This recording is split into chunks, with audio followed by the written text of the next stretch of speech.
Hi! In front of me is HUAWEI Nova 10 SE, and today I would like to show you how you can switch on or off location of this smartphone. Begin by exiting Tab menu.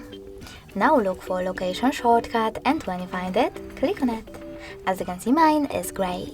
That means that location is definitely off.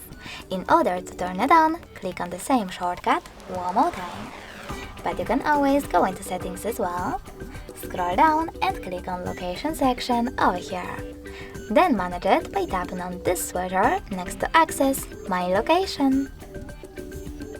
Thanks so much for watching. If you enjoyed this video, leave a like, comment and subscribe.